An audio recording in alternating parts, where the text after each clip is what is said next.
मान लो छूट गई, घर की चाबी अगर रह गई, इधर का बढ़ाओ, इधर का पंडाल का, बाहर वाला जो पंडाल है,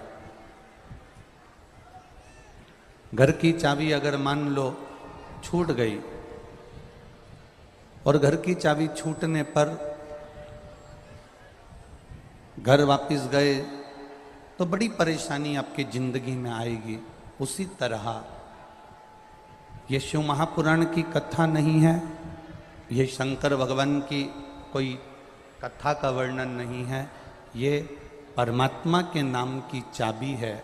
अगर ये चाबी यहाँ छूट गई तो ऊपर जाकर भी परेशान हो जाओगे। इस चाबी को अपने पास में रखिए।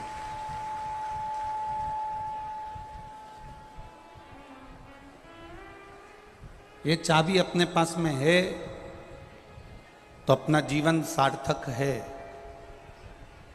घर की चाबी तुम्हारे पास में है तो ताला खोलकर अंदर प्रवेश कर जाओगे।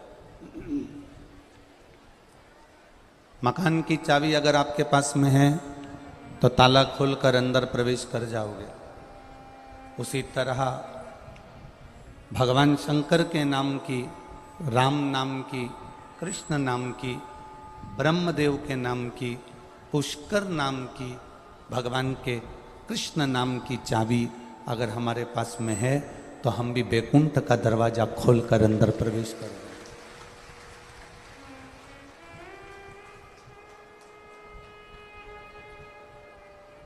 चाबी अगर खो जाती है, चाबी अगर गुम गई, खो गई तो परेशानियां बढ़ जाती है।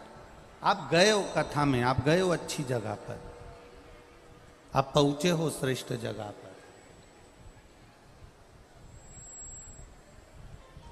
पर चाबी का होना बहुत जरूरी है।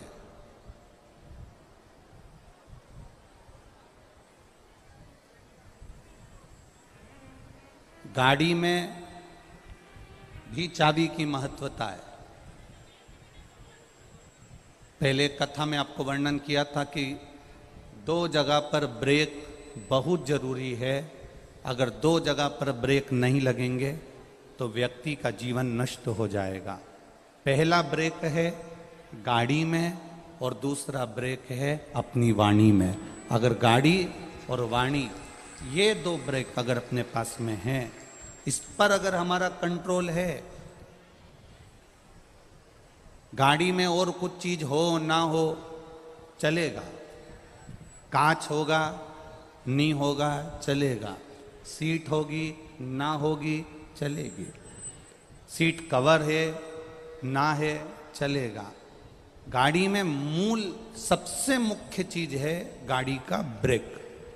उसी तरह पूरे जीवन में, बचपन हो, जवानी हो, अधेड़ी हो, बुढ़ापा हो, हमारी संपूर्ण जिंदगी में अगर सबसे ज्यादा जरूरी है तो वो है हमारी वाणी में ब्रेक। हम किसी को अपशब्द ना कह दें, हम किसी को ताना ना दे दें, हम किसी को आड़ा टेढ़ा ना कह दें, हम किसी को ऐसा शब्द का संबोधन ना कर दें जिससे किसी की जिंदगी में वो अंदर तक चोट कर जाए। मेडिकल साइंस ने एक बहुत अच्छी रिपोर्ट निकाली, थोड़ा ध्यान देना कथा पर। मेडिकल साइंस ने एक बहुत अच्छी रिपोर्ट निकाली कि पूरे शरीर में कहीं पर भी घाव होता है, पूरे शरीर में कहीं पर भी चोट लगती है, पूरे शरीर में कहीं पर भी अगर चोट लग गई, पूरे शरीर में कहीं पर भी घाव हो गया तो वो घाव इतनी जल्दी नहीं भराता जितनी जल्दी मान लो जीवान में अगर घाव हो गया, जिह्वा में अगर घाव हो गया तो वो शीघ्र भरा जाता, शीघ्र भरा जाता। एक स्मरण में अपने रहिए, एक स्मरण में अपने रखिएगा, शरीर में कहीं पर भी घाव होगा जल्दी नहीं भराएगा, जल्दी नहीं भराएगा। शरीर में कहीं पर भी घाव होगा वो जल्दी नहीं भराता है, पर जिह्वा पर अगर घाव हो गया तो वो जल्दी भरा जाता है। बस इतना याद रखिए कि जिह्वा का घाव भरा जाता है, पर शिव पुराण कहती है इस जिह्वा से दिया हुआ घाव पूरी जिंदगी भर नहीं भरा पाता, पूरे जीवन।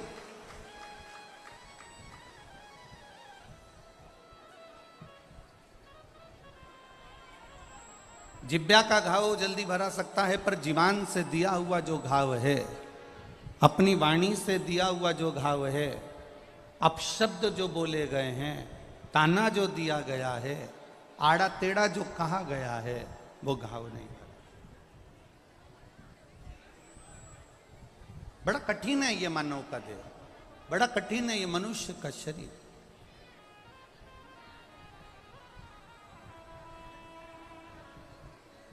शंभु शरणे पड़ी मांगू घड़ी रे, दुख काटो दया करी ने दर्शन आपो, दया करी ने दर्शन। एक वाणी का जो घाव हो जाता है, एक शब्द का जो घाव हो जाता है, आड़ा टेढ़ा जो बोला जाता है, अपशब्द जो बोले जाते हैं, ताना जो दिया जाता है, आड़ी टेढ़ी जो बात बोली जाती है, वो हमारे भीतर ऐसी चोट कर जाती है, वो वाणी हमारे अंदर ऐसा घाव कर जाती है कि फिर वो घाव कभी जिंदगी में सूखता ही नहीं।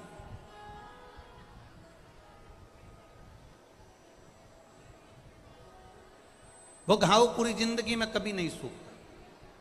हम पहले भी आप लोगों को कथाओं में कहे हैं, आज फिर आप लोगों से कथाओं में कह रहे हैं। एक बात का स्मरण अपने भीतर रखना, सब कुछ तोलो, शक्कर तोलो, गुड़ तोलो, मिर्ची तोलो, नमक तोलो, अचार तोलो, पापड़ तोलो, पर शिव पुराण कहती है अपनी वाणी को भी जरूर तोलना। और जब अपनी वाणी को तोल कर बोलोगे तो वो एक अलग से सुख का अनुभव करा देती है।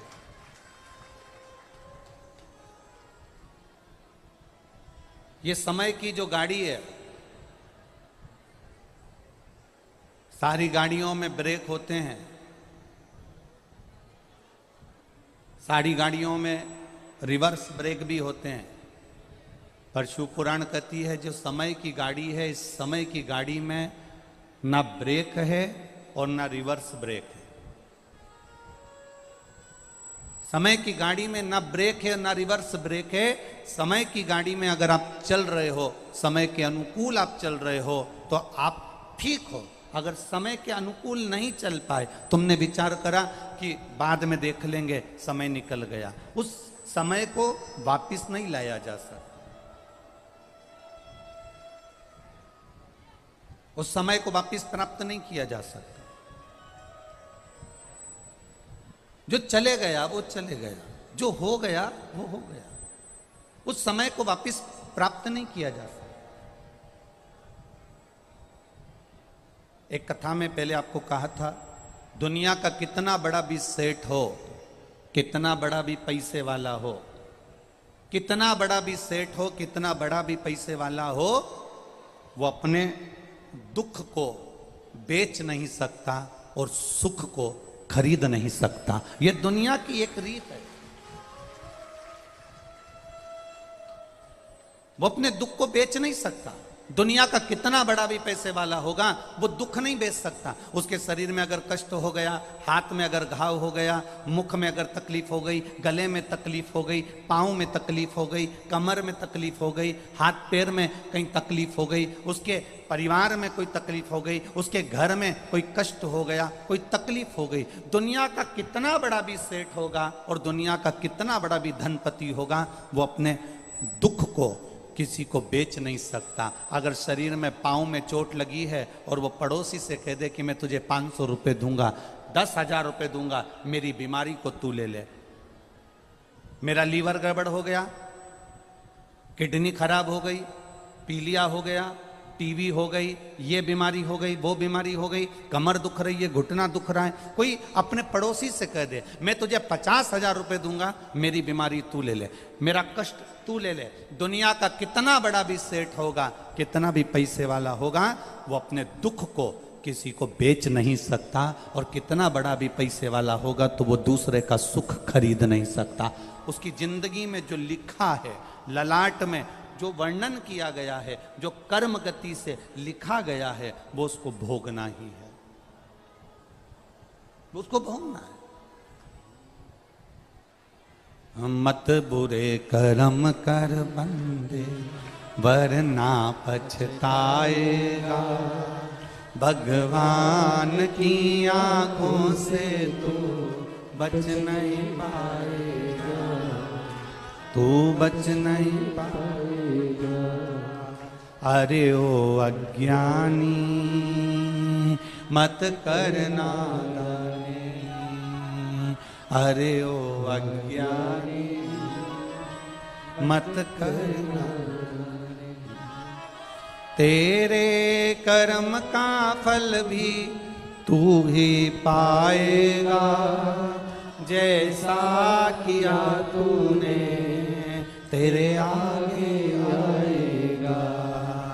मत बुरे कर्म कर बंदे वरना पछताएगा, भगवान की आंखों से तू बच नहीं पाएगा, तू बच नहीं पाएगा। अरे ओ अज्ञानी मत करना नादानी, ये तेरे कर्म है।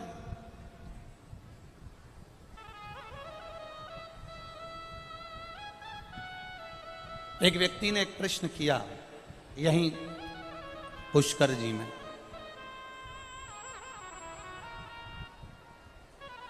एक व्यक्ति ने एक प्रश्न किया पुष्कर जी में कि गुरुदेव, किस्मत वाला किसको कहते हैं? किस्मत वाला किसको कहते हैं? एक व्यक्ति ने प्रश्न किया।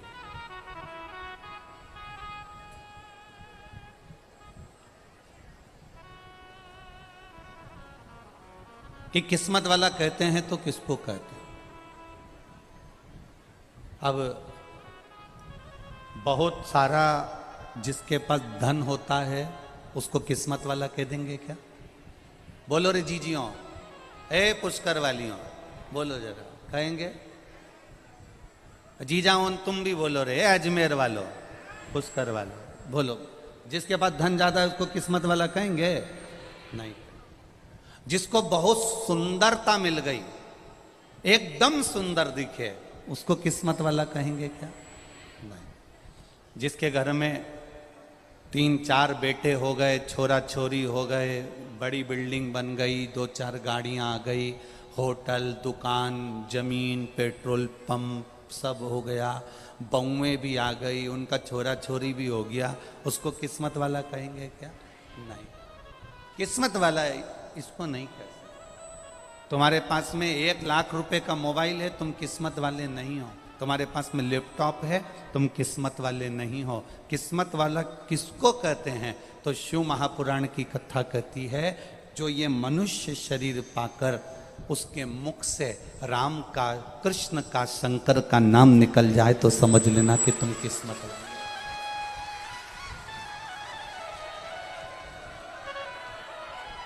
भाग्यशाली इसी को कहते हैं जो शिव नाम में डूबा है, जो शंकर की भक्ति में डूबा है। ये धन दौलत तो एक वेश्या भी कमा लेती है। बोलो जम के, सही है कि गलत है? किस्मत वाली खिलाती है क्या? अब ये संपदा, ये वैभव, ये धन, ये सुख तो कोई भी इकट्ठा कर लेता, पर किस्मत वाला नहीं कहला। और ये बच्चे लोग कहें कि हमारे 3-4 बेटे हैं, 2-3 बेटियां हैं, हम किस्मत वाले हैं, पोता पोती है, हम किस्मत वाले हैं। तो ईमानदारी से बोलो, इतने सारे बच्चे हैं, परिवार है, कुटुंब है, तो ऐसे तो बहुत सारे जीव जंतु के भी ढेर सारे छोरा छोरी होते हैं, तो कभी अपन उनको कहते हैं कि ये किस्मत वाला। लंकाधिपति रावण को किसी ने किस्मत वाला कहा? नहीं कहा। राक्षस जरूर कहा, असुर जरूर कहा, पर किसी ने किस्मत वाला नहीं कहा। पर किस्मत वाले में भी 3 बड़े प्रबल किस्मत वाले हैं, 3 बड़े भाग्यशाली हैं। भाग्यशालियों में भी भाग्यशाली हैं 3 प्रबल भाग्यशाली। पहला, दशरथ जी महाराज, जिनके घर में राम जन्मे। बोलो भाग्यशाली है कि नहीं? किस्मत वाले हैं कि नहीं? राम जिनके घर में जन्मे, किस्मत। दूसरे नंबर पर भीष्म पितामह, जिन्होंने भगवान कृष्ण का बचपन से लेकर जवानी तक का दर्शन करा। बोलो भीष्म पितामह किस्मत वाले हैं कि नहीं? बचपन से लेकर जवानी तक भगवान कृष्ण का दर्शन कर रहे हैं, वो भीष्म पितामह भी किस्मत वाले हैं। और तीसरे नंबर पर है गिद्धराज जटायु, जो अपने प्राणों को त्यागा तो राम जी की गोद में त्यागा। किस्मत वाला है कि नहीं? बोलो बोलो, जम के बोलो, है ना? अब दशरथ जी के घर में राम जन्मे, किस्मत वाले हैं। भीष्म पितामह ने भगवान कृष्ण का दर्शन किया, किस्मत वाले हैं। गिद्धराज जटायु की गोद में, राम जी की गोद में गिद्धराज जटायु अपने प्राणों को त्यागा, किस्मत वाला है कि नहीं? पर अगर इन तीनों को भी देखा जाए कि इन तीनों में भी प्रबल किस्मत वाला कौन सा है, बहुत भाग्यशाली कौन सा है, प्रबल किस्मत लेकर कौन पैदा हुआ, तो बताओ कौन पैदा हुआ? गिद्धराज जटायु। दशरथ जी के घर में राम जन्मे, पर दशरथ जी के जब प्राण छूटे तब राम सामने नहीं थे। भीष्म पितामह ने भगवान कृष्ण का दर्शन किया, पर भीष्म पितामह के प्राण छूटे तब कृष्ण सामने नहीं थे। और गिद्धराज जटायु, जिसने जीवन भर मांस खाया, पर जब प्राणों को त्यागा तो राम जी की गोद को पाया। यह प्रबल किस्मत है, यह भाग्य है उसका। गिद्धराज जटायु की कथा कहती है, बचपन गया जाने दो, जवानी गई जाने दो, अधेड़ी गई जाने दो, पर बुढ़ापा बिगड़ने मत। अरे बचपन खेल में खोया, जवानी नींद भर सोया, बुढ़ापा देख कर रोया, सिराने मौत हंसती है। गया बचपन, जाने दो, जवानी गई, जाने दो, अधेड़ी गई, जाने दो, पर बुढ़ापा मत बिगड़ने दे। दशरथ जी के घर में राम जन्मे, पर दशरथ जी से ज्यादा किस्मत वाले भीष्म पितामह ने भगवान कृष्ण का दर्शन किया, पर उनसे भी ज्यादा किस्मत वाले गिद्धराज जटायु हैं, जिन्होंने राम जी की गोद में अपने प्राणों को त्याग दिया। किस्मत इसी को कहते हैं, जब अंत समय आवे तो मेरा राम, मेरा शंकर, मेरा कृष्ण तुम्हारे सामने खड़ा हो। बस यही जीवन का एक सुख। और अंत समय प्रभु आना पड़ेगा। आप लोगों को आता है ना? जरा जम के बोलो जरा, अंत समय प्रभु आना पड़ेगा, वचन दिया तो निभा, आए ना आए प्रभु कुटुम कभी, अंत समय प्रभु और वचन दिया तो निभा। हाँ, अंत समय प्रभु, ये अंत समय की घड़ी। अंत समय परमात्मा का दीदार हो जाए, अंत समय परमात्मा की भक्ति हो जाए। अभी क्या चल रहा है? सावन। हमने पहले कथाओं में कहा, आप लोगों ने स्मरण में रखा होगा, 12 महीने शंकर जी को 1 लोटा जल चढ़ाओ, पर सावन के महीने में शंकर जी को जम जम के बोलो जरा, 2 लोटा जल चढ़ाओ। शिव जी को 2 लोटा जल।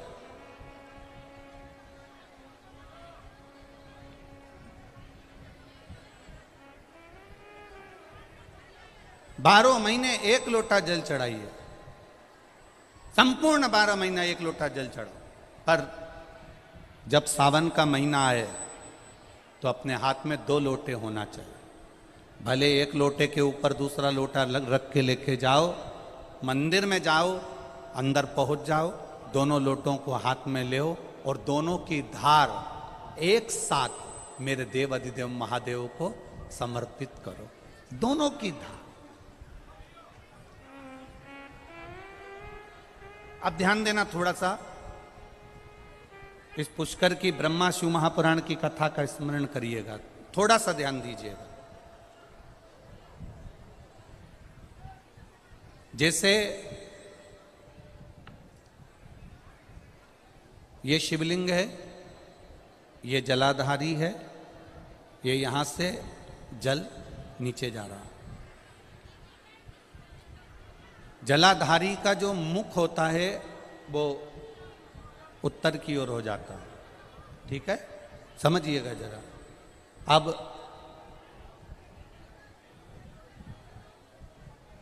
अगर मान लो लड़का 35 साल का हो गया, 36 साल का हो गया, बेटी की शादी नहीं हो रही, 35 साल हो गए, 36 साल हो गए, 40 साल हो गए, देवर देव की शादी नहीं हो रही है, किसी की शादी नहीं हो रही है, तो उसको समझना है सावन के महीने में आप जो 2 लोटा जल लेकर जा रहे हो, उस जल को जहां जलाधारी से पानी बाहर बह रहा है, जहां जलाधारी से, जैसे ये शिवलिंग है, ये गोल जलाधारी, यहां से पानी बह रहा है, तो जल चढ़ाते समय जब आप जल को समर्पित करेंगे दोनों लोटे से, तो धार यहां से लगाते हुए धार को आपको इस शिवलिंग पर पूर्ण समर्पित करना है। कहां से चालू करेंगे? ये जलाधारी जो बनी हुई है अशोक सुंदरी का स्थान, किसके स्थान से? अशोक सुंदरी के स्थान से। अगर लड़के की शादी, लड़की की शादी ना हो रही हो, 35 साल, 40 साल, 42 साल के हो गए, विवाह का कोई योग ही नहीं बन रहा, 28 साल, 30 साल हो गए, बहुत प्रयास कर लिए, तो एक सावन के महीने का नियम, 2 लोटे जल लेकर देवाधिदेव महादेव के सामने जाइए। यहां अशोक सुंदरी वाली जगह से दोनों धार एक साथ चढ़ाना प्रारंभ करिए और करते करते वो धार शंकर भगवान के शिवलिंग पर ले जाकर छोड़ दीजिए।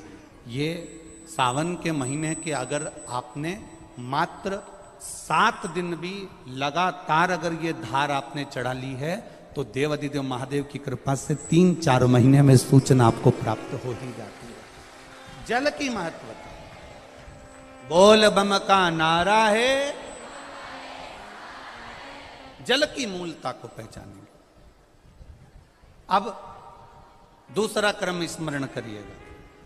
मान लो तुम्हें लग रहा है कि मुझे डॉक्टर को दिखाने जाना है और कोई बड़ा रोग ना बता दे, कोई बड़ी बीमारी ना, एक आया पत्र देखिए। आवाज ज्यादा भीड़ होने के कारण बस मंच पे तो हम पत्र ज्यादा नहीं पढ़े हैं, पर जो पढ़े हैं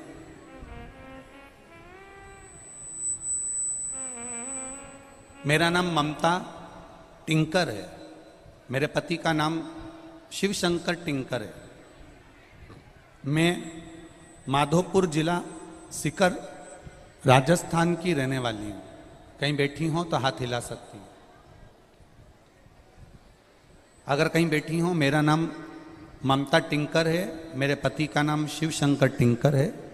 मैं श्री माधोपुर जिला सीकर राजस्थान की रहने वाली हूँ। कहीं बैठी हो तो अपने दोनों हाथ इस तरह से हिला सकती हूँ, अगर कहीं बैठी हो तो। कहीं बैठी हो तो अपने हाथ हिला सकती हैं। मैं माधोपुर जिला सीकर राजस्थान की रहने वाली हूं। भोले बाबा की कृपा का मैं क्या वर्णन करूं गुरुदेव। मेरा बेटा 3 साल से सरकारी नौकरी की तैयारी कर रहा था, पर कहीं पर भी उसका नंबर नहीं लगता था। लोगों ने ताने भी देना चालू कर दिए कि इसकी सरकारी नौकरी नहीं लगेगी, क्या फायदा बार बार एग्जाम देने से। लोग ताने देते थे गुरुदेव। एक दिन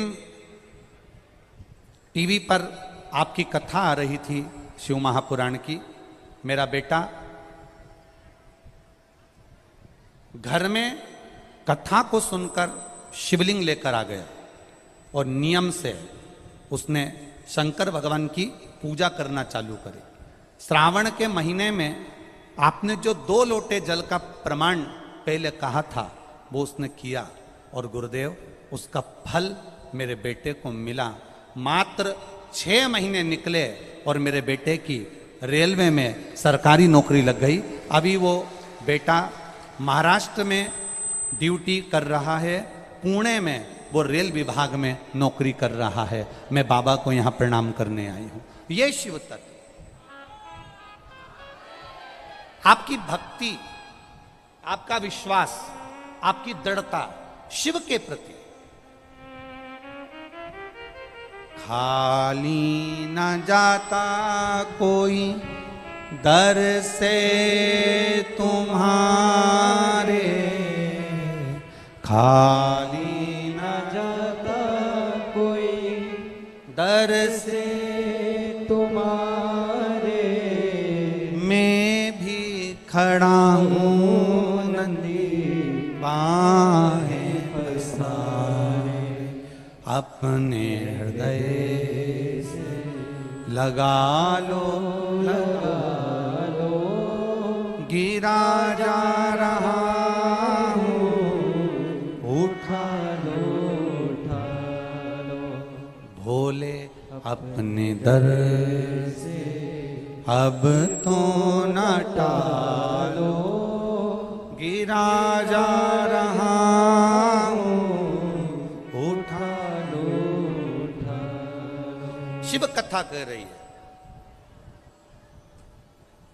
जो बेटे, ऐसा नहीं है कि नवयुवक बेटा बेटी हम फिर निवेदन करेंगे। शिव महापुराण ने करा क्या है?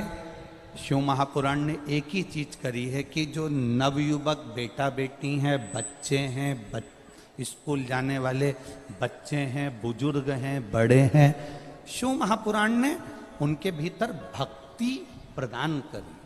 और वो भक्ति कैसी है कि एक एक घर का व्यक्ति शंकर की भक्ति में डूबना चाहता, एक एक व्यक्ति। अब आपको लग रहा है कि डॉक्टर मुझे कोई बड़ी बीमारी ना बता दे। कल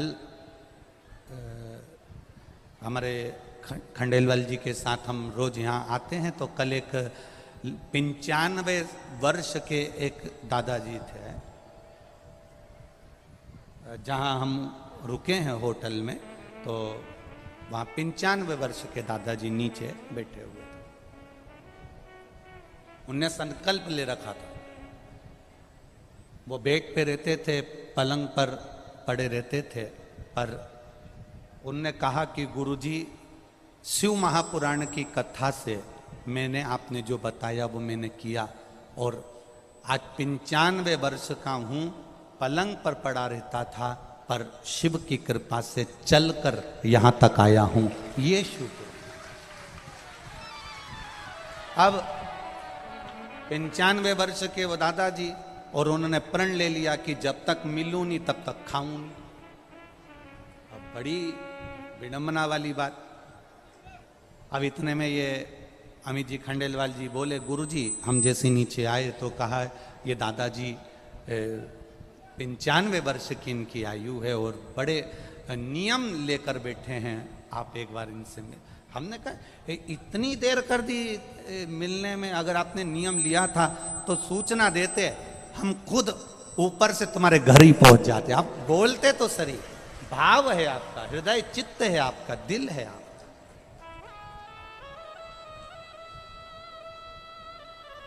अब कहां 95 वर्ष की आयु,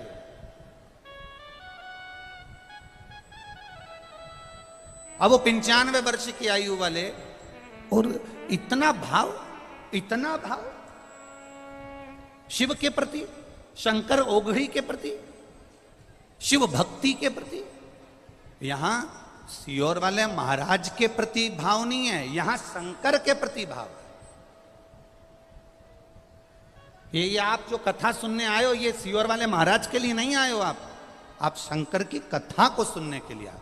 आप अपने दिल में शिव को बिठाने के लिए आए हो। शंकर, देखो कभी कभी ऐसा होता है कि घर का जो व्यक्ति होता है ना, उसके मन में भी घर के व्यक्ति के प्रति भावपूर्ण नहीं हो पाता।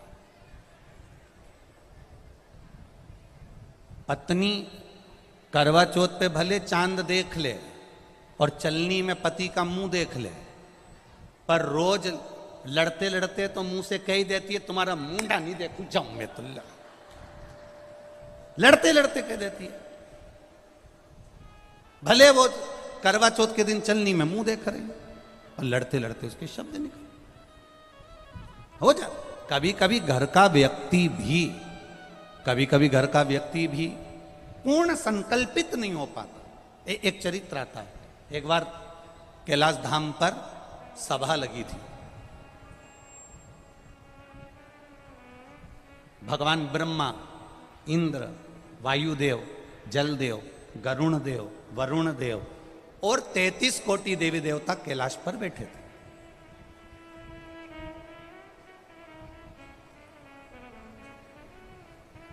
शंकर भगवान के पुत्र श्री गणेश जी, कार्तिकेय जी, पार्वती जी सब बैठे। अब इतने में वहां नृत्य चल रहा था, भजन चल रहा था, संगीत चल रहा था। इतने में कार्तिकेय जी उठ के खड़े हो गए। षडानंद कार्तिकेय उठ के खड़े हो गए तो शंकर भगवान ने ब्रह्मा जी की ओर देखा कि ये कार्तिकेय उठकर क्यों खड़े हुए, आखिर कारण क्या हुआ, क्या ऐसा कि ये कार्तिकेय उठ के खड़े हो गए।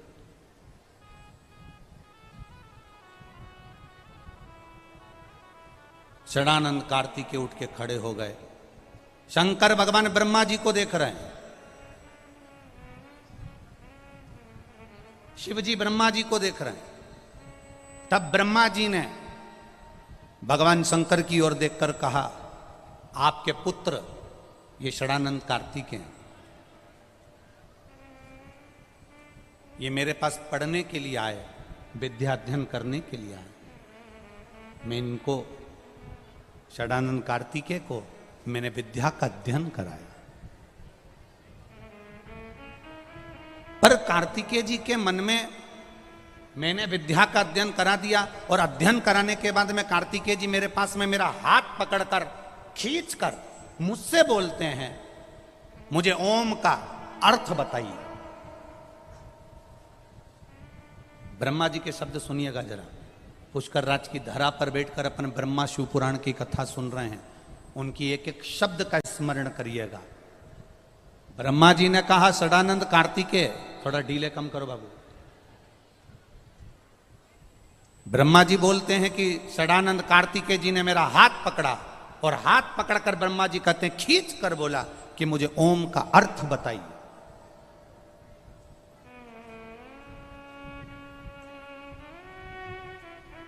मुझे ओम का अर्थ सुनना है, मुझे ओम का अर्थ बताइए। अब जब ब्रह्मा जी ने भगवान शंकर से कहा, भरी सभा लगी है, भरी सभा, 33 कोटि देवता बैठे हैं और ब्रह्मा जी कह रहे हैं कि ये कार्तिकेय जो खड़ा है सभा के अंदर, आपका पुत्र कार्तिकेय जो खड़ा है, इसने मेरा हाथ पकड़कर कहा कि मुझे ओम का अर्थ बताइए। तब मैंने कार्तिकेय से कहा, सुनो कार्तिकेय, अभी तुम कुछ पढ़ लिख लो, फिर मैं ओम का अर्थ बताऊंगा। इसके बाद मैं ओम का अर्थ बताऊं। षडानंद कार्तिकेय जब नहीं माने तो 12 सहस्त्र व्याकरण के बराबर मैंने ओम का अर्थ कार्तिकेय जी को समझाया। 12 सहस्त्र व्याकरण के बराबर मैंने कार्तिकेय जी को ओम का अर्थ समझाया। और 12 सहस्त्र व्याकरण के एक एक काव्य से मैंने षडानंद कार्तिकेय जी को समझा दिया। उसके बाद भी षडानंद कार्तिकेय जी के मन को यह ना भाया और षडानंद कार्तिकेय जी ने फिर मेरा हाथ पकड़ा और हाथ पकड़कर कहा, ये ओम का अर्थ है।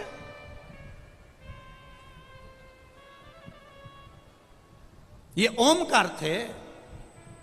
षडानंद कार्तिकेय जी के मुख से निकल गया, ओम का अर्थ तो शायद मेरे पिता को भी स्मरण में नहीं होगा। जरा ध्यान देना शब्द पर। कभी कभी बेटा दुकान पर जब ज्यादा बैठना चालू कर देता है, पिता अपने बेटे पर सब कुछ छोड़ देता है, तो बेटे को यह महसूस होने लगता है कि मैं जितना अच्छा व्यापार कर सकता हूं मेरा बाप भी नहीं कर सकता। यह बेटे को अनुभव होता है। ये बेटे की चित्तवृत्ति में ये अनुभव होते हैं। ये बच्चे की चित्तवृत्ति में ये अनुभव हो जाते हैं। पढ़ा लिखा लड़का अपने पिता को ये सोचता है कि इन्होंने क्या पढ़ाई करी, तुम्हारा समय दूसरा था, हमारा समय दूसरा है, हमने जितना पढ़ा शायद आपने नहीं पढ़ा होगा, पर स्मरण में रहे बाप बाप होता है और बेटा बेटा होता है। उसके स्मरण में रहना चाहिए ये शब्द, ये संबोधन।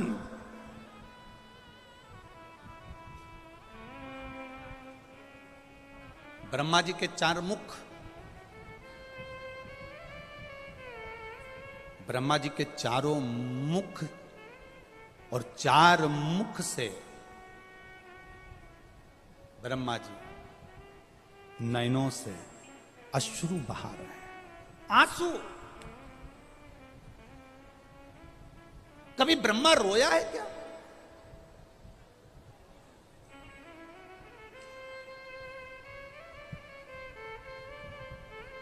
ब्रह्मा जी का सिर कट गया तो ब्रह्मा नहीं रोए।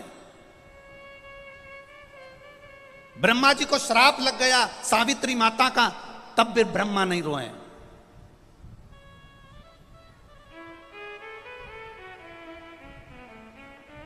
ब्रह्मा के शीश से बट का वृक्ष बन गया, ब्रह्मा के रक्त से कर्मनाशा नदी बह गई, ब्रह्मा नहीं रोए हैं।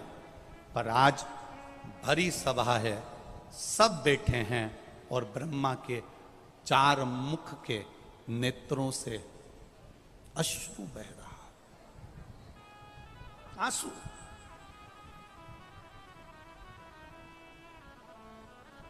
क्योंकि वो जगत का पिता है, सृष्टि का रचना करता है। एक पिता की दशा एक पिता जानता है। बेटा तो कह दिया कि ओम का अर्थ शायद मेरे पिता भी स्मरण नहीं कर पाते होंगे। एक लड़का अगर मैं बेटों से निवेदन करूंगा, पिता वो दौलत है जो चले जाता है ना तो समझ लेना कि तुम्हारी तिजोरी का खजाना लुट गया। पिता वो दौलत है, पिता वो जायदाद है। अपने पिता को कभी यह मत बताने की कोशिश करना कि तुमसे ज्यादा विद्वान मैं हूं। अपने पिता को कभी यह बताने की कोशिश मत करना कि तुमसे अच्छी दुकान में चला लेता हूं। अपने पिता को कभी यह बताने का प्रयास मत करना कि तुमसे अच्छी नौकरी में कर रहा हूं। अपने पिता को यह कभी बताने का प्रयास मत करना कि तुम जितना नहीं कमाए उससे दुगना मैंने कमाकर गाड़ी खरीदी, बंगला खरीदा, ये बनाया, जेवर बनाया, ये करा, वो करा। अपने पिता को कभी ये मत बताना कि मैं जितना कर सकता हूं उतना तुमने नहीं करा, क्योंकि पिता की बराबरी तुम कभी नहीं कर सकते। क्योंकि पिता पिता होता है, उसने अपना पूरा जीवन जो कमाया वो तेरी विद्या में लगाया, जो कमाया तेरी पढ़ाई में लगाया, जो कमाया तुझे अव्वल बनाने में लगा दिया। खुद दुकान पर भूखा रह रहकर शुगर की बीमारी कर ली। टिफिन आता था, नहीं खाता था। थोड़े 2 ग्राहक और देख लेता हूं, 2 ग्राहक और देख लेता हूं, थोड़ी देर से खाना खाऊंगा, थोड़ी देर से भोजन करूंगा, थोड़ी देर से रोटी खाऊंगा।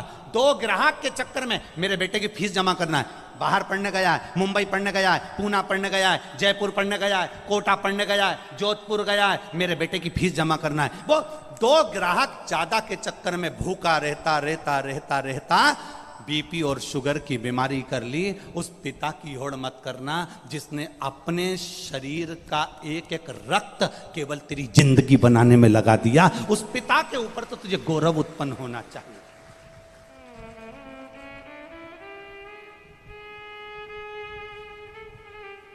बड़ा दुख होता है जब किसी के मोबाइल पर हम स्टेटस पर देखते हैं ना, और वो लिखते हैं my wife my life.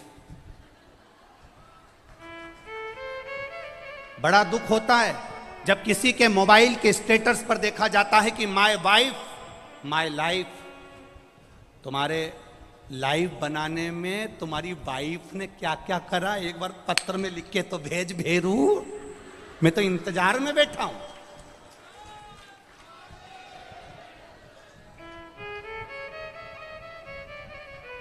Wife तुम्हारी लाइफ नहीं बनाएगी, वाइफ तुम्हारे बच्चों की लाइफ बनाएगी, ये निश्चित है।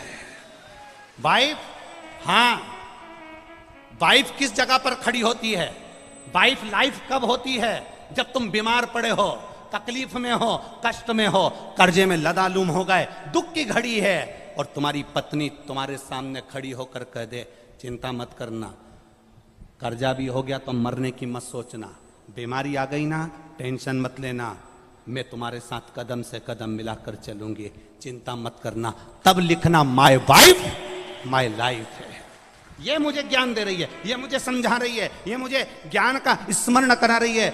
और नहीं तो अपने मोबाइल पर लिखना चाहिए my father my mother my life. मेरा पिता और मेरी माँ ही मेरी लाइफ है, जिसने मेरी जिंदगी बनाई है। हम तुम्हारी पत्नी का विरोध नहीं कर रहे, क्योंकि हमें तुम्हारी पत्नी का विरोध करना भी नहीं है, जैसी मिली है तुम निभा रहे हो। हम तुम्हारी पत्नी का क्या विरोध करें? हमारा इतना सा कहना है, तुम्हारी पत्नी तुम्हारी दुख की घड़ी में सामने खड़ी हो, तुम्हारी पत्नी तुम्हारे दुख के समय पर तुम्हारे सामने खड़े होकर कह रही हो चिंता मत करो, कोई बात नहीं, पैसा नहीं है ना, अब की बार साड़ी नहीं लेंगे करवा चौथ पर, मेरे पास बहुत पड़ी है, जेवर पड़ा है, तुम चिंता मत करना। अगर दुख की घड़ी आ भी गई, पूरा जेवर उठाकर दे दूंगी, तुम्हें कर्जे से मुक्त कर दूंगी, तुम चिंता मत करना, तुम चिंता मत करना। एक बात याद रखना, जब हमारे घर में दुख आता है तब हमारे घर का सोना बैंक में जाता है या दुकान पर जाता है? काय के लिए? गिरवे रखने के लिए या बिकने के लिए? बोलो सही है कि गलत है?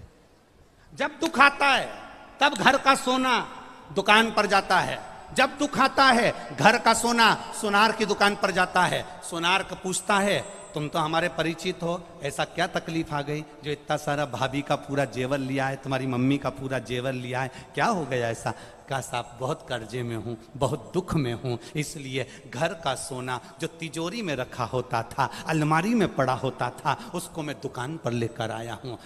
दुख की घड़ी में घर का सोना सुनार की दुकान पर जाता है, सुनार पैसे देता है, तब हमारा कर्जा चूक जाता है। जब दुख की घड़ी में घर का सोना सुनार के पास जाए तो समझ लेना कि दुख की घड़ी में अगर तिजोरी में रखा सोना दुकान तक जा रहा है तो दुख की घड़ी में हमें महादेव के दरवाजे तक जाना है, तो सोना दुकान पर नहीं जाएगा, अपने आप सब काम हो जाएगा।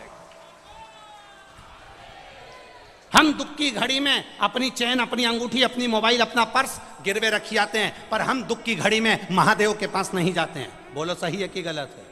दुख की घड़ी आई, तुमने सोचा मेरी गाड़ी रख देता हूं, मेरा बंगला रख देता हूं, मेरा ये सामान रख देता हूं, मेरी चेन रख देता हूं, मेरी अंगूठी रख देता हूं। मेरा एक निवेदन है, अपने चेन, अंगूठी, मोबाइल, पर्स को गिरवे रखने से अच्छा, कर्जे में डुबाने से अच्छा, एक बार दुख की घड़ी में जैसे सोना सुनार की दुकान पर जाता है, ऐसी दुख की घड़ी में तुम मेरे महादेव के मंदिर में, लोग सोना दुकान पर ले जाते हैं, तुम 2 लोटा पानी महादेव के मंदिर में लेकर जाना, उसको चढ़ाना, 1 महीना इंतजार करना, फिर विश्वास रखना कि शिव पुराण सुनी थी तो 1 महीने में बाबा ने धीरे धीरे कर्जा चुकाया कि नहीं चुकाया। कहां से आएगा, कैसे देगा? उसका नाम कुबेरेश्वर महादेव है। वो साधारण नहीं है, बड़ा आनंद में बैठता है, अलमस्त होकर बैठता है, अपने पास कुछ नहीं रखता पर दुनिया को देने की सामर्थ्यता रखता है।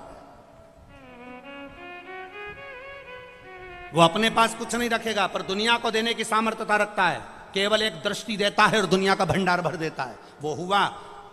ब्रह्मा जी की आंख से आंसू बह रहे हैं, ब्रह्मा जी का सिर कटा नहीं रोए, ब्रह्मा जी को सावित्री माता ने श्राप दिया नहीं रोए, ब्रह्मा जी को अपशब्द कहे गए नहीं रोए, पर आज ब्रह्मा इसलिए रो रहे हैं क्योंकि जगत के पिता के सामने, देवाधिदेव महादेव के सामने ये प्रसंग सम्मुख में आकर खड़ा हो गया कि कार्तिकेय जी ने कहा ओम का अर्थ तो पिता भी नहीं जानते होंगे। तब शिव जी मुस्कुरा दिए, शंकर भगवान मुस्कुरा के ब्रह्मा जी के ऊपर अपनी दृष्टि से एक टकटकी लगाकर देखा।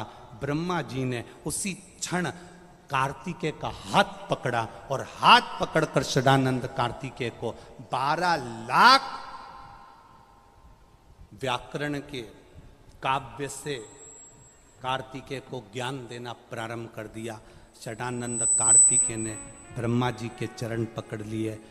मैंने मेरे पिता के लिए शब्द कह दिया, मेरे जैसा कौन होगा? कौन?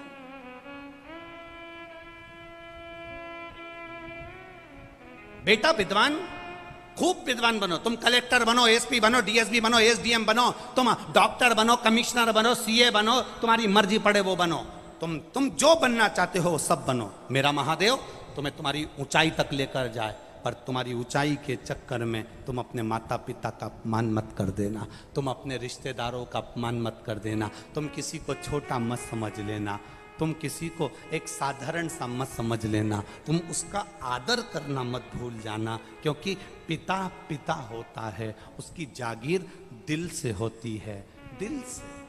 वो धन दे कि ना दे पर मन बहुत देता है।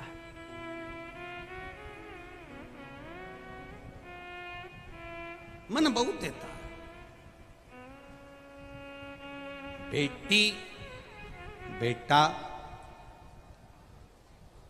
जब तक पिता है, जब तक माँ है, तब तक लोग कहते हैं मायका। मायका का मतलब क्या होता है? माय जहां निवास करे, पिता जहां निवास करे उसको क्या कहते हैं? जम के बोलो जरा। मायका, वो मायका जहां माता पिता रहे, निवास कर। जितनी माताएं बैठी है ना, जितनी माताएं बैठी है, जितनी बेटियां बैठी हैं ना, जितनी बहुएं बैठी हैं, जितनी भले 70 साल उम्र हो गई, 60 साल हो गई, चाहे 50 साल हो गई, पर तुम सब जितनी बैठे हो और जितने आस्था चैनल पर सुन रहे हो, जितने फेसबुक यूट्यूब पर सुन रहे हो ना, तुम सबको अपने पिता का अहंकार जरूर होता है, ये निश्चित है। और पिता का अहंकार हर एक व्यक्ति को होना चाहिए। तुरंत कह देना चाहिए टेंशन मत लो, मेरे पिता जब तक हैं मुझे चिंता नहीं है। मेरा बाबुल है ना वो संभाल लेता है, मेरा पिता है ना वो संभाल लेता है। पिता जागीर है, पिता जागीर।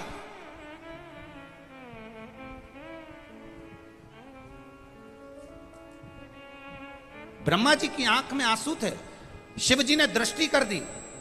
शंकर जब दृष्टि करता है तो फिर सब काम हो गया।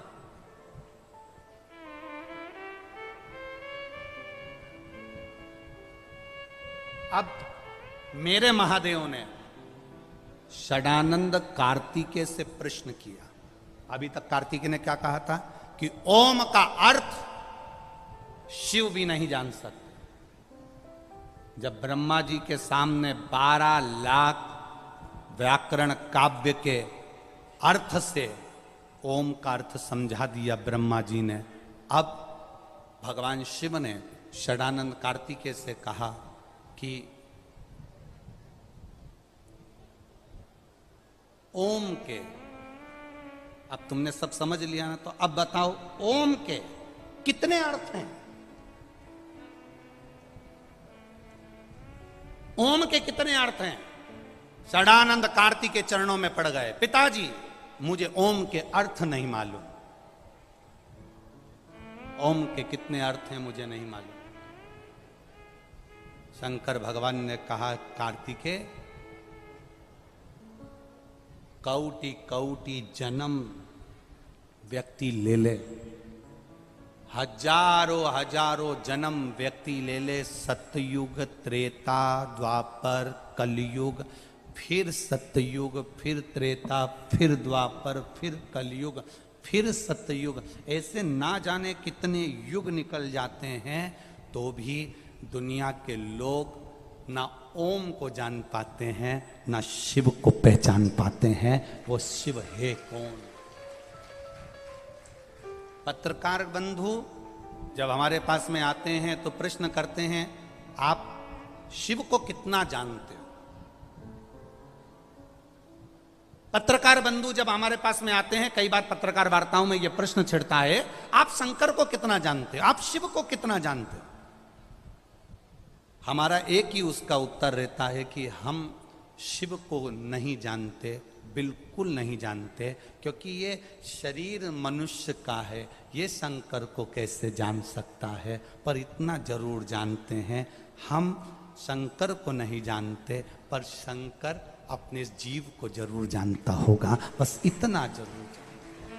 आप शिव के मंदिर जाइए, आप शंकर के मंदिर जाइए, आप राम के मंदिर जाइए, आप कृष्ण के मंदिर जाइए, आप देवालय जाइए, आप शिवालय जाइए, रोज रोज मंदिर में जाओगे, वहां पर आने जाने वालों की दृष्टि में तुम आ जाओगे और लोग पूछ लेंगे, क्यों कमलाबाई नहीं दिख रही? 2-3 दिन हो गया, रोज मंदिर आती थी, आज तो दिखी नहीं। क्यों कमलाबाई नहीं दिख रही? रोज मंदिर आती थी, आजकल दिख नहीं रही। कमलाबाई नहीं दिख रही, रोज मंदिर आती थी, आजकल दिख नहीं रही।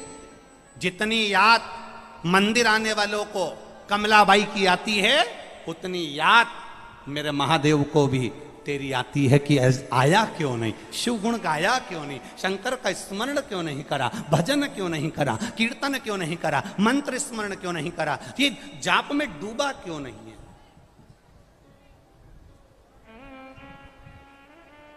कौटि कौटि जन्म ले लो तो भी शंकर को नहीं जान सकते। क्या जानोगे आप शंकर भगवान को? केवल इतना कि वो भांग पीता है। शंकर को इतना ही जानोगे कि नंदी पर बैठता है। शंकर को इतना जानोगे कि उसके गले में सांप है। शंकर को इतना जानोगे कि उसके सिर पर चंद्रमा है। शंकर को इतना जानोगे कि बाघंबर पहना है। शंकर को इतना जानोगे कि भस्मी लपेटा है। शंकर को इतना जानोगे कि सिर पे गंगा है। शंकर को इतना जानोगे कि 3 नेत्र हैं। शंकर को इतना जानोगे कि बस त्रिशूल है। शंकर को इतना जानोगे कि उसके हाथ में डमरू है। शंकर को केवल इतना तक जानना नहीं है, हमें शंकर को यह जानना है कि ब्रह्मा ब्रह्मलोक में रहते हैं, बैकुंठ में मेरे नारायण रहते हैं।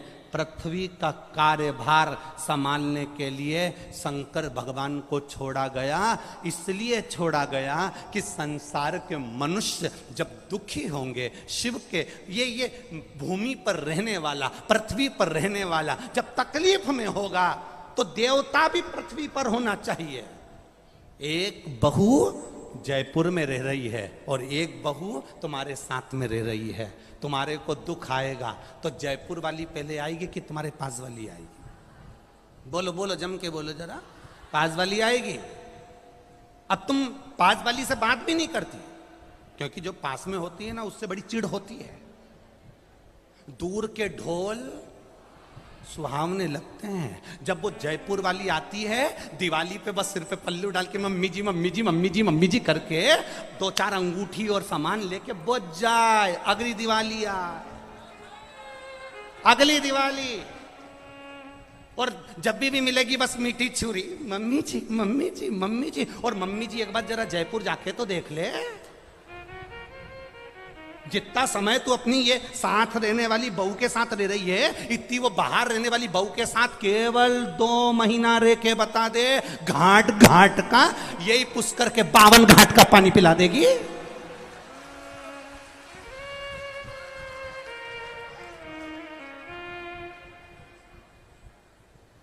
रोज भेरू और भैरवी में लड़ाई होगी, आ गई तुम्हारी मम्मी, तुम ही रख लो, आ गई तुम्हारी मम्मी। अब मैं अच्छे से कपड़े भी नहीं पहन सकती, मैं ना जा सकती, आ गई तुम्हारी मम्मी। अब रोज भगवान से प्रार्थना करेगी, भोलेनाथ ये पुष्कर कब जाएगी। जो साथ में रह रही है वो थोड़े ही अपशब्द बोल सकती है, जो साथ में रह रही है वो ताना दे सकती है, जो साथ में रह रही है वो थोड़ा अपशब्द बोल देगी, जो साथ में रह रही है वो झगड़ा कर लेगी, जो साथ में रह रही है वो तुमसे आड़ा टेढ़ा बोल सकती है, क्योंकि साथ रह रही है। जो साथ रहती है वो तुमसे अपशब्द बोल सकती है, ताना दे सकती है, गाली दे सकती है, अपशब्द बोल सकती है। पर जब तुमको दुख आएगा तो वो जयपुर वाली बात में तुम्हारी पास वाली जिससे तुमने झगड़ा करा वो आके खड़ी हो जाएगी। बस खड़ी भी हो गई ना और कुछ नहीं करे, 2 बार बेटों को फोन ही लगा दे कि तुम्हारी मम्मी की तबीयत खराब हो गई, और बेटे बस इतना ही कर देगी ना तो ही तुम पार हो गए, समझ लो, इतना ही। अब हम आस लगा के बैठे हैं, दूर के ढोल वो 4 दिन की चांदनी वारे पुष्कर वालो। तुम्हें सारी कहावत याद है? गजब, बहुत बढ़िया। 4 दिन की चांदनी, फिर वापिस अब वो आई और चली गई। उतने दिन में वो अब मम्मी को लगा उसके बराबर मेरी कोई बहू नहीं, इतनी बढ़िया है, इतनी बढ़िया है, इतनी बढ़िया है, इतती बढ़िया है। उसका दिन भर गुणगान करे, और जो साथ में रहे, तेरी चाय बनाए, रोटी बनाए, तेरा काम करे, न झाड़ू लगाए, न पोछा लगाए हैं, और आए गए के चाय पिला रही, रोज काम कर रही, उसका कहीं नहीं, बस वो मेरी बहुत बढ़िया, बहुत बढ़िया। ये भी झाड़ू लगाती लगाती बोली रुक जा डोकरी, तो रुक जा भाई।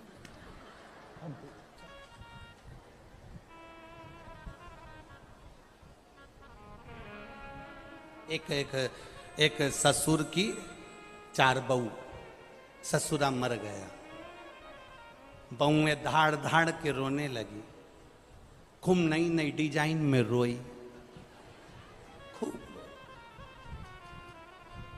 जब कोई मरता है ना तो बहुएं बहुत अच्छी अच्छी डिजाइन में रोती हैं, इतना इतना पल्लू डाल के, आंख में आंसू भर के, अम्मा हमें छोड़ के चली गई, मेरे को भी ले जाती, मेरे को भी ले जाती। इतने में पति बाजू में कोनी मार के बोला अम्मा क्या गाड़ी लेके गई, चुप, मेरे को भी ले जाती, मेरे को भी ले जाती, चुप। फिर इसने डिजाइन चेंज करी, अरे जो रोड पट, अब जो रोई तो क्या।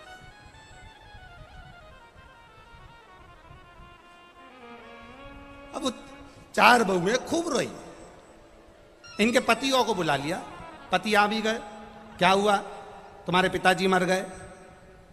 तो बेटों ने कहा अच्छा हुआ मर गए, तुम एक गिलास पानी नहीं देती थी,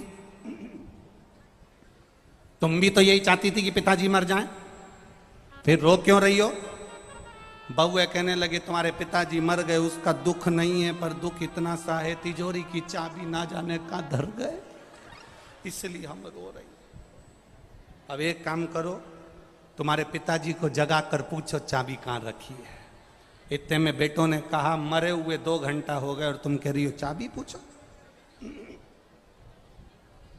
मरे हुए 2 घंटे हो गए और तुम कह रही चाबी पूछो, कैसे पूछो, हम नहीं जानते। चारों बहुओं ने अपने अपने पतियों से कह दिया चाबी का पता लगाओ कैसे भी।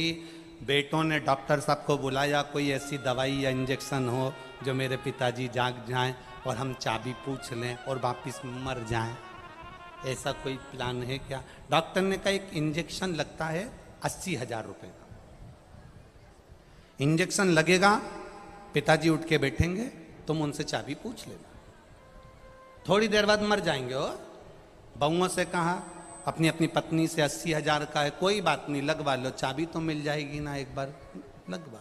पैसा कहाँ से आएगा, बहुओं ने कहा अपनी अपनी रकम बेची आए, 20-20 हजार में रकम बेच के आ गई, 80,000 रुपये दे दिए। डॉक्टर ने इंजेक्शन तैयार करा कि खड़ी हो जाओ सब, जैसे ही ससुर जागे वैसे पूछ लेना चाबी कहाँ रखी है, वापिस मर जाएगा। हो और इन्होंने जो इंजेक्शन लगाया, ससुर उठ के बैठा, बहुएं पूछती, उससे पहले ससुर ने पूछ लिया क्यों री ये बछड़े के पानी पिलाया कि नहीं पिलाया, और मर गया,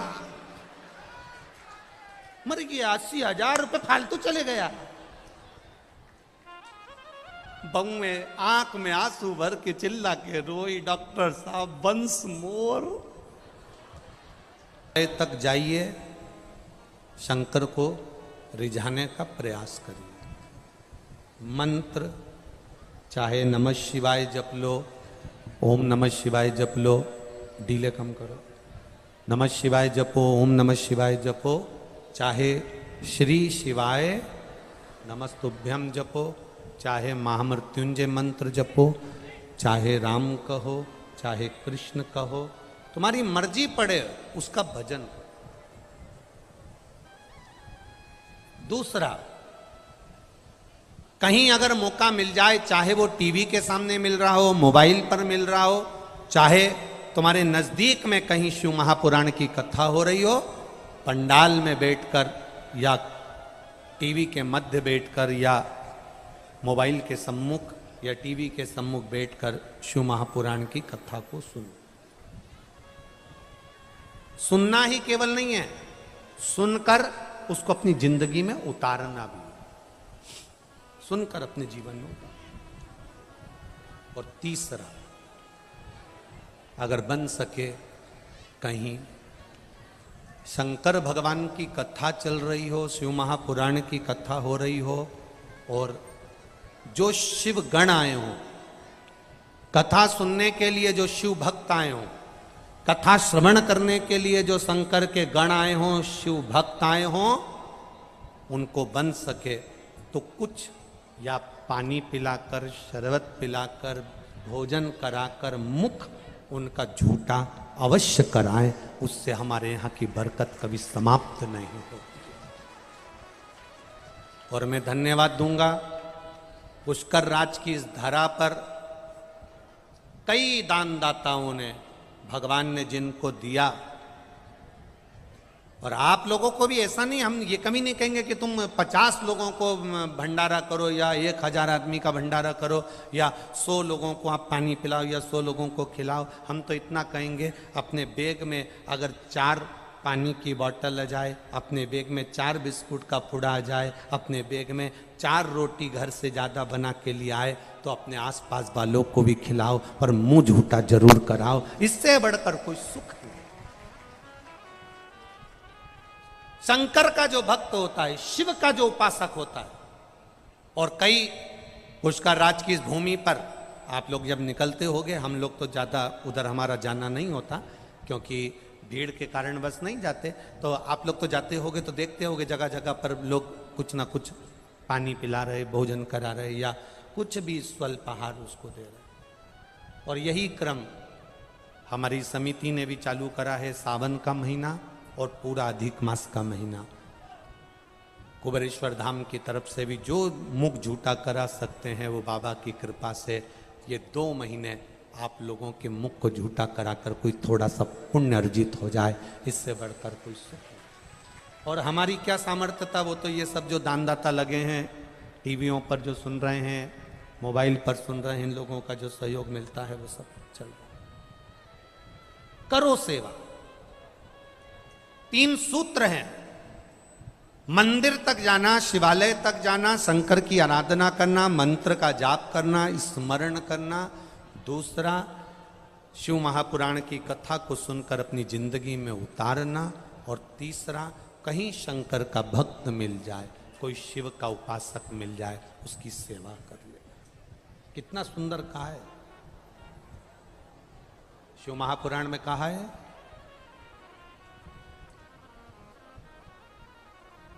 हमने पहले भी कथा में कहा, अगर मान लो संतान का सुख नहीं है,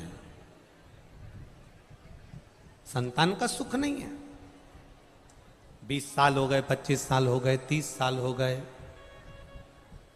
संतान का अगर सुख नहीं है, तो शंकर का कोई भक्त मिल जाए, शिव का कोई उपासक मिल जाए, या कोई ब्राह्मण देव, वेद शास्त्र का ज्ञान रखने वाले, अपने जीवन को सार्थकता में, सात्विकता में जीने वाले, ऐसे ब्राह्मण को जोड़े से उनके बच्चों के साथ बेलपत्री के पेड़ के नीचे भोजन करा देना, खीर खिला देना, और उस खीर के भाग को पति पत्नी दोनों अवश्य पाना, उससे संतान का सुख भी मेरे बाबा प्रदान कर दे। सफेद आंकड़े की जड़ का प्रयोग करो तुम रुका जी वाला, पर साथ में ये भी प्रयास करिए। एक बड़ा सुंदर संवाद आता है स्कंद पुराण का। देवऋषि नारद निकल के जा रहे थे और एक बूढ़ी माँ ने, ज्यादा बूढ़ी नहीं कह सकते, एक माँ ने नारद जी के चरण पकड़ लिए और माँ ने नारद जी के चरण पकड़कर कहा, नारद जी आप तो देवऋषि नारद हो। नारद जी बोले, हाँ नारद जी आप देवऋषि नारद हो, मेरे मन की एक बात है, मैं आपसे कह सकती हूँ। नारद जी ने बोला, क्या बात है, बोलो क्या बात कहना चाहते हो। नारद जी बस मेरा एक निवेदन स्वीकार कर लीजिए, मेरे घर में संतान नहीं है नारद, मेरे घर में औलाद नहीं है नारद, मेरी उम्र निकलती जा रही है, तुम एक बार नारायण से जाकर कहो ना कि मेरे यहां संतान दे दे। मां ने नारद जी के चरण पकड़ लिए। नारद जी ने कहा, मैं पूछ के आऊंगा भगवान से कि आपके यहां संतान कब होगी। नारद जी श्रीमन नारायण करते करते करते करते बैकुंठ पहुंच गए। नारद जी जब बैकुंठ में गए, भगवान नारायण विश्राम कर रहे थे, लक्ष्मी जी चरण दबा रही थी। लक्ष्मी जी की दृष्टि नारद जी पे पड़ गई। जैसे ही लक्ष्मी माता की दृष्टि पड़ी, भगवान नारायण भी उठकर बैठे, देवऋषि नारद को देखकर आदर करा, सम्मान करा। बोलिए नारद जी कैसे आना हुआ। नारद जी बोलते हैं, आज तुम एक पृथ्वी पर मृत्यु लोक में एक माँ है, उसके घर में संतान नहीं है, बस उसके लिए आपके पास आया हूं। उस माँ ने कहा, मेरे यहां संतान कब होगी, आप भगवान से पूछ कर बताना। इतने में नारायण ने ध्यान लगाकर देखा कि कौन माँ ने प्रश्न किया, और नारायण ने कह दिया, इसके यहां संतान का सुख 7 जन्म तक नहीं है, इसके यहां औलाद नहीं हो सकती, इसके यहां संतान नहीं है, इसके यहां औलाद नहीं है।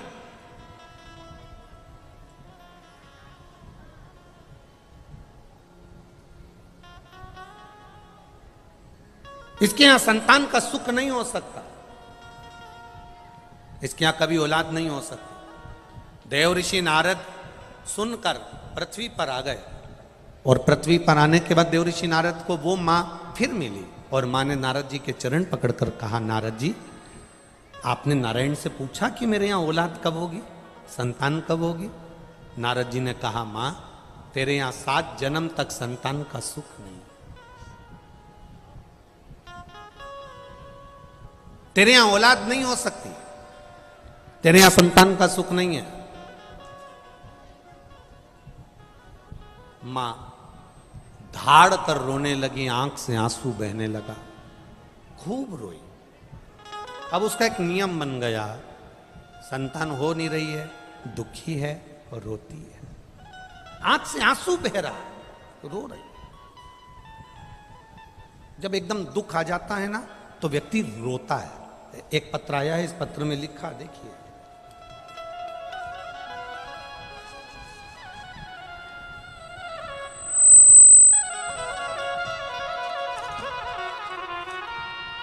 मैं ज्योति सोनी निवासी बड़ा महुआ, सही है, बड़ा महुआ जिला भीलवाड़ा की रहने वाली हूँ। कहीं बैठी हैं ज्योति सोनी, आप ही हैं? दोनों हाथ ऐसे हिला दो एक बार, हाँ ऐसे हिला दो। मैं ज्योति सोनी निवासी बड़ा महुआ जिला भीलवाड़ा की रहने वाली हूँ गुरुदेव। श्री शिवाय नमस्तुभ्यम। एक लोटे जल और एक बेलपत्र का मैं क्या वर्णन करूं। हमारे ससुर जी को कैंसर हो गया, सभी डॉक्टरों ने ऑपरेशन का कहा, तब हम उनको सब जगह दिखा कर ले आए और ऑपरेशन का कह दिया। ससुर जी की उम्र भी थी गुरुदेव, अगर ऑपरेशन कराते हैं तो डॉक्टर का कहना है कि ठीक हो ना हो। कई थेरेपी का बताया, कीमो का बताया, तब किसी ने कहा कि सियोर वाला महाराज कथा करता है, एक बार सुनो। हमने कथा सुनी, उसमें रुद्राक्ष का विवरण आपने कर दिया कि सीहोर का जो रुद्राक्ष होता है वो औषधि का काम करता है। मेरे पति ने सोचा कि हम सीहोर जाएंगे और वहां से रुद्राक्ष लेकर आएंगे। हम लोग सीहोर पहुंचे, वहां से रुद्राक्ष लिया, कंकर शंकर की पूजन कर कर एक कंकर भी उठा लाए। भोले बाबा का क्या वर्णन करें गुरुदेव, रुद्राक्ष का जल शिव को चढ़ाते, लाते, ससुर जी को पिलाते, पानी शंकर का देते, बेलपत्र देते। बाबा का हम क्या गुणगान करें। दूसरी बार हम जब ऑपरेशन के लिए जांच कराने के लिए गए और बाबा की कृपा का हम क्या वर्णन करें गुरुदेव। 7 दिन ही मात्र हुए थे, आप पत्र में पढ़ सकते हो। 7 दिन बाद उन्हें हॉस्पिटल में ले गए और कई डॉक्टरों ने उनकी फिर जांच करना प्रारंभ करी और डॉक्टरों ने, जिन सारे डॉक्टरों ने कहा था कैंसर है, उनकी सारी जांच नॉर्मल आ गई और कैंसर समाप्त हो गया। इसलिए मैं यहां प्रणाम करने के लिए, ये पत्र है। बेटा ठीक है, ससुर जी ठीक है, बैठिए। हर हर महादेव। शिव तत्व इसी को कहते, शिव की भक्ति इसी को कहते, शंकर का गुणगान इसी को कहते।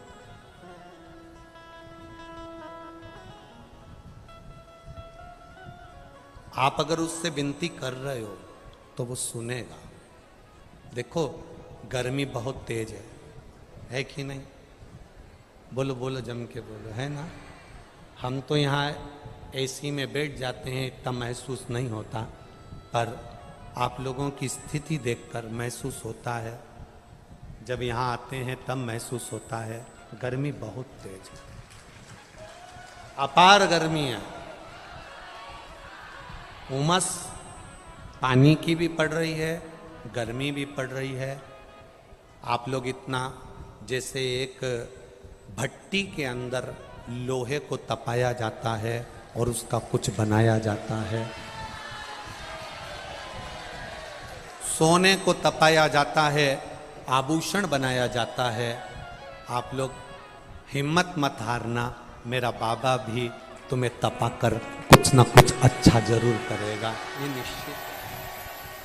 हम मानते हैं बहुत गर्मी पड़ रही है, अपार गर्मी।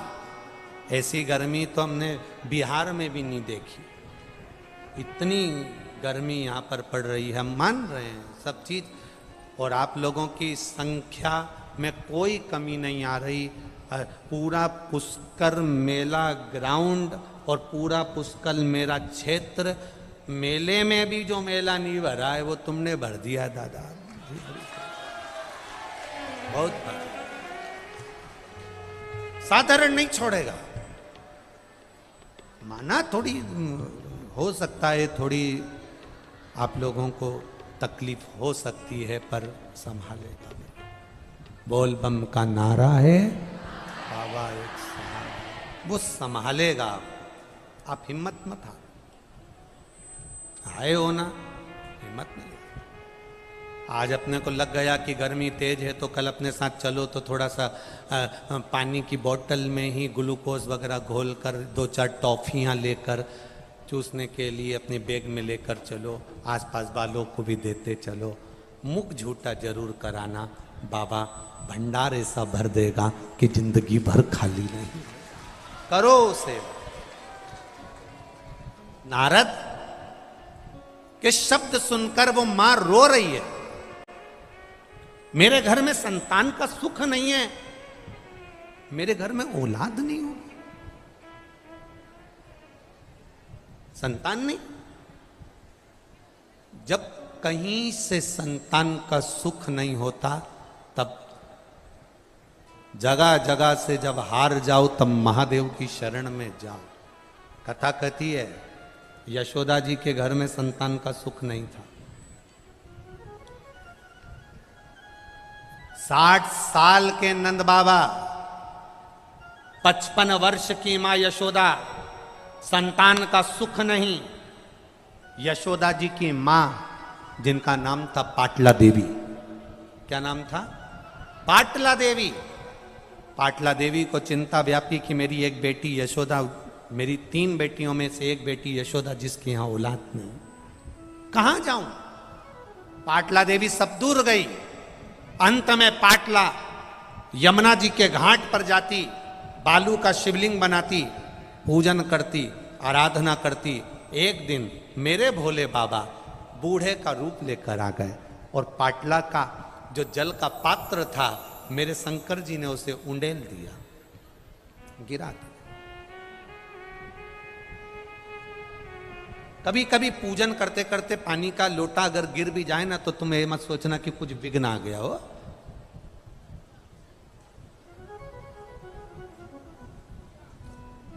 शुभ मुहूर्त देखकर घर से चलो ना चलो चलेगा, पर शंकर जी का मुख देखकर चल दो तो मुहूर्त भी शुभ हो जाता है।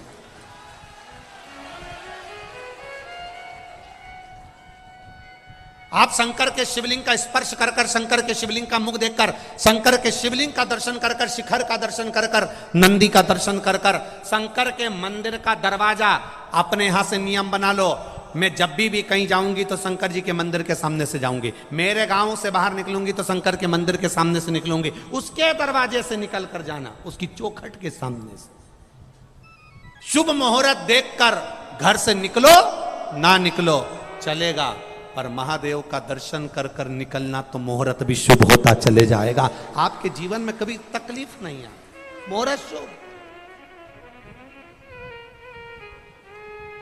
पाटला देवी का वो जो जल का पात्र था वो बूढ़े बाबा ने गिरा दिया। पाटला को गुस्सा नहीं आया, पाटला ने जल फिर यमुना जी में से भर लिया। यमुना जी में से जल भरा, जल फिर गिरा दिया, फिर जल भरे, फिर गिरा दिया। एक बार पशुपति व्रत करा, नहीं हुआ काम, दूसरी बार फिर करी। एक पत्र आया है, छोटा सा पत्र है, बीनू कुंवर जोधपुर से आई है। बीनू कुंवर आप ही हैं? ऐसे हाथ हिला दो, हाँ ऐसे हाथ, तीनों परिवार की हैं, हाँ हाथ हिला दो एक से एक बार। बीनू कुंवर जोधपुर से हैं गुरुजी। एक लोटे जल का और पशुपति व्रत का क्या बखान करूं। मेरा बेटा मैकेनिक की ट्रेनिंग में लगा हुआ था, 3 साल से तैयारी कर रहा था, नहीं हुआ। पशुपति व्रत करा एक बार, बेटे का नहीं हुआ, हिम्मत नहीं हारी, दूसरी बार पशुपति व्रत करा, बेटे ने भी करा, और बाबा की कृपा से मेरा बेटा अहमदाबाद में सिलेक्शन हो गया और रेलवे की नौकरी कर रहा है। मैं यहाँ प्रणाम करने के लिए, बधाई आपको बहुत बहुत, बेटी है। हर हर महादेव। हिम्मत नहीं हारना, एक बार में नहीं हुआ ना, तुम सोच लो कि भाई मैं मंदिर जाती थी और मेरा काम नहीं हुआ, मैं जल चढ़ाती थी मेरा काम नहीं हुआ, 3 महीने मैंने देखा मेरा काम, ना ना ना ना, तेरे मंदिर में आना मेरा काम है और मेरी बिगड़ी बनाना तेरा काम है। उसकी चौखट नहीं छोड़ना, उसका दरवाजा नहीं छोड़ना, उसके द्वार जाना नहीं छोड़ना। लगन तुमसे लगा बैठे जो होगा, देखा जाएगा तुम्हें अपना बना बैठे जो होगा। उससे लगन लगा लो एक। अब पाटला देवी का पानी का लोटा बार बार डुल रहा है, क्रोध नहीं आया। आखिरी में भगवान शंकर जो बूढ़े के रूप में थे, परीक्षा लेते रहे, फिर कह दिया पाटला तेरी बेटी यशोदा के यहां संतान का सुख नहीं है, पर एक काम कर, सावन का महीना है, श्रावण की पूर्णिमा के दिन तू अपनी बेटी यशोदा से कह दे कि जितने ब्राह्मण यमुना के तट पर आए उनका मुख झूठा करा दे। जरा ध्यान देना, ये मुख झूठा कराने का बड़ा वर्णन, मुख झूठा करा।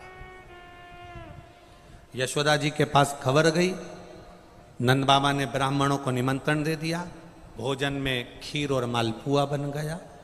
नंद बाबा ने परोसा, नंद बाबा की दाढ़ी सफेद, बाल सफेद, यशोदा जी हाथ में चूड़ा पहनकर, पांव पैजनियां पहनकर, करधनी पहनकर, माता यशोदा सिर में इतना घूंघट डालकर खीर परोसने के लिए गई। इतने में ब्राह्मणों ने देखा कि नंद बाबा बूढ़े और ये इतना घूंघट डाल के तो इनके घर के बेटे की बहू दिख रही है, पर इनके घर में कोई औलाद नहीं है। तो सारे ब्राह्मणों ने मुख झूठा करते करते, खीर मालपुआ खाते खाते आशीर्वाद दे दिया, पुत्र भव। और जो आशीर्वाद दिया पुत्र भव, यशोदा जी ने अपना पल्लू ऊपर करा। सारे बाबाओं ने देखा कि इसके भी बाल सफेद हैं, ये भी बूढ़ी है। नंद बाबा ने कहा मैं 60 का, ये 55 की, बुढ़ापे में कहाँ संतान होगी। संतों ने कहा हम शंकर के भक्त हैं, शिव का भक्त जब मुख झूठा कर कर कुछ वर दे देता है, खाली नहीं जाता। बेटा आएगा, भले वो कहीं से भी आए। और वो हुआ, चमत्कार सा हो गया लोगों, हो गई बात निराली। रात ही रात में नंद बाबा की दाढ़ी हो गई काली। और ना जाने किस ऋषि मुनि ने धागा हाथ लपेटा कि नंद घर अनहोनी हो गई, बेटी हो गया बेटा। ये शिव कृपा, ये उसकी उदाहरण, ये करुणा।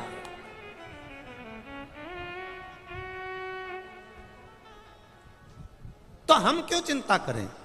अब यहां चिंता का विषय है ना। बूढ़ी माँ रो रही है, मेरे घर में औलाद नहीं है, मेरे घर में संतान नहीं है। अब बाबा तो बाबा,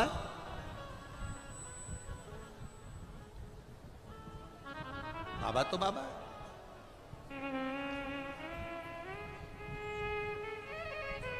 वो कहे ना, जो कोई नहीं करता डमरू वाला करता है, जो कोई नहीं करता डमरू वाला करता है। खाली रही झोली वो ही तो भरता है, खाली रही झोली वो ही तो भरता है। जो कोई नहीं करता डमरू वाला करता है। आप भी बोलो, जो कोई नहीं करता डमरू वाला करता है। खाली रही झोली वो ही तो भरता है, खाली रही झोली वो ही तो भरता है। वो हर पल, हर घड़ी, हर क्षण हमारे साथ चल रहा है। हर पल बिलक पड़ी बूढ़ी मां, आ गया बाबा। 4 संत आए, भस्म रमाकर, जटाजूट बांधकर, अलग जगाते हुए उस गांव में आ गए। और गांव में आकर चिल्ला कर कहने लगे, बहुत भूख लगी है मां, बहुत भूख लगी है, आज कुछ दे दीजिए, भूख लग रही, भूख लग रही है, कुछ दे दीजिए मां। अब कई बार मांगने वालों से चिढ़ाने लगती है। बोलो सही है कि गलत? कई बार मांगने वालों से चिढ़ाने लगती है। आपसे निवेदन है, आप 1 रुपया भी किसी को मत दो। हम नहीं कहेंगे कि तुम दो, आप तो अपनी 4 व्हीलर गाड़ी में थोड़े से बिस्कुट के पैकेट रख लो, या 4 रोटी ज़्यादा बना के पेपर में लपेट के रख लो। कोई भूखा है ना, उसको रुपये की जगह आप वो देकर आगे बढ़ जाना, वो जीवन का एक सुख प्रदान कर जाएगा। हम नहीं कहेंगे कि तुम करोड़ों का धन प्रदान करो।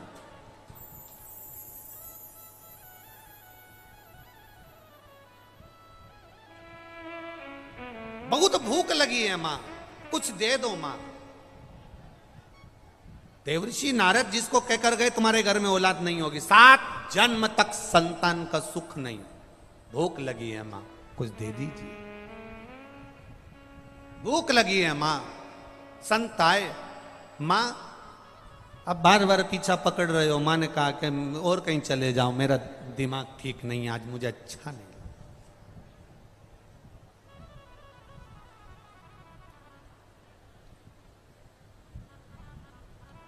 भिखारी को देखकर, कांच चढ़ा लेने वालों, भिखारी को देखकर हम फिर कहेंगे, भिखारी को तुम पैसा मत दो, भोजन तो दो ना, अन्न का कण तो दो। भिखारी को देखकर कांच चढ़ाने लेने वाले थोड़ा ध्यान देना। जिस दिन तुम मेरे भोले बाबा के पास मांगने जाओगे और उसने भी कांच चढ़ा लिया तो फिर कहां जाओगे? कभी कांच चढ़ाओ मती। अन्न रखा है, दीजिए। बिस्कुट का पुड़ा रखा है, दे दीजिए। एक टॉफी, पास में रखिए, दे दीजिए। गुड़ की डली पास में रखिए, दे दीजिए। मिश्री का टुकड़ा पास में रखा है, दे दीजिए, ये लीजिए, ये प्रदान कर।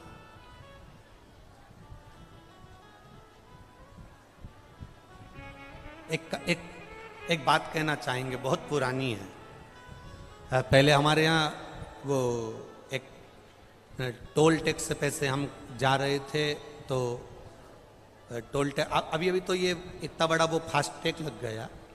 अब पहले चलता था क्या ये? अरे बोलो, जम के बोलो, नहीं चलता था ना। तो टोल टैक्स जब क्रॉस करते थे, टोल टैक्स से जब निकलते थे और टैक्स वाले को पैसे देते थे, तो उसके पास खुले पैसे नहीं रहते थे, तो वो हमको टॉफी पकड़ा देता था। अब तुम्हारे साथ कभी हुआ कि नहीं हुआ पता नहीं, हमारे साथ तो हुआ। 98 की एक रुपए की 2। अब आशीष को बड़ा बुरा लगा। आशीष ने टोल टैक्स वाले से कहा कि बताओ तुम गजब के हो, हमारा रुपया वापस करो, तुमने 2 रुपए के चक्कर में हमको 4 टॉफी दे दी।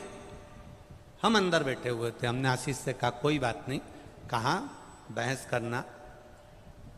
वो माने नहीं, पैसे दे नहीं, और वो कि टॉफी दूंगा, मेरे पास खुले है नहीं, 4 टॉफी ले।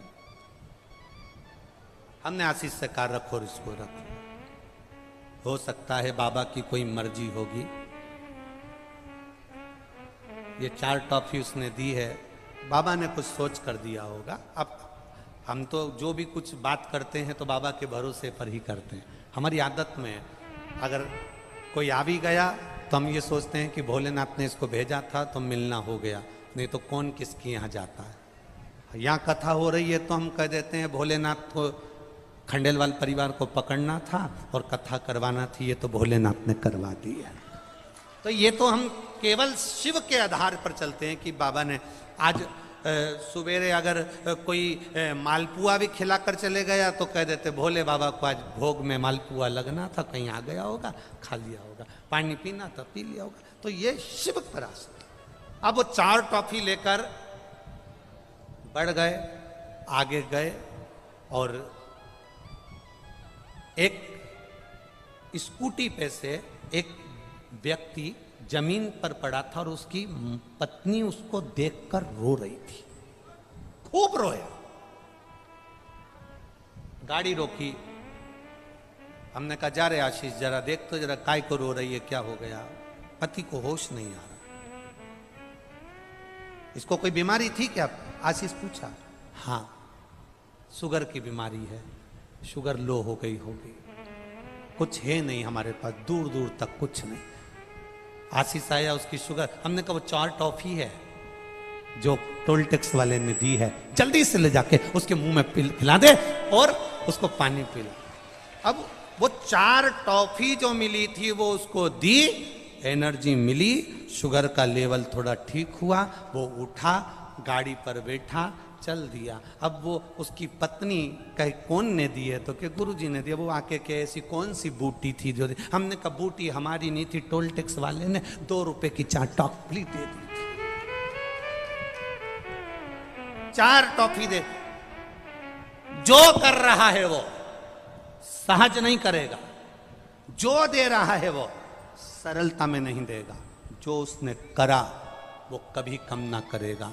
अगर कोरोना काल में आप लोगों ने शंकर की कथा सुनना चालू करी है, जितने बैठे हो आस्था चैनल के सामने, जितने बैठे हो मोबाइल के सामने, जितने बैठे हो इस पंडाल में, अपने दिल पर हाथ रखकर बोलना कि जितने साल से तुम शंकर की कथा सुन रहे हो, उसके पहले का समय निकालना कि दुख के क्या दिन थे, और कथा सुनने के बाद जो बाबा ने तुम्हें पकड़ा है उसके बाद के दिन क्या है, तुम अपने हिसाब से निकाल। अगर बाबा नहीं देता तो तुम अपना गांव छोड़कर इतनी भट्टी में, गर्मी में शिव पुराण सुनने आते। आज के श्रोताओं को लेने के लिए गाड़ी भेजो। आज के समय में कथा में भीड़ इकट्ठी करना है तो सोफे की व्यवस्था करो, कुर्सी की व्यवस्था करो, एसी का हाल करो, खाने की व्यवस्था करो, वीआईपी पानी की व्यवस्था करो, तो लोग कथा सुनने जाते हैं। आपको कौन सी अच्छी व्यवस्था दे दी? कोई व्यवस्था हम नहीं दे पाते, पर बाद में 7 दिन की कथा सुनने के बाद 3 महीने में जो वो व्यवस्था देता है उसके आगे हम कुछ नहीं दे सकते। वो जो दे रहा खाली ना जाता कोई दर से तुम्हारे, मैं भी खड़ी हूँ पाए अपने हृदय से लगा लो गिरा जा रहा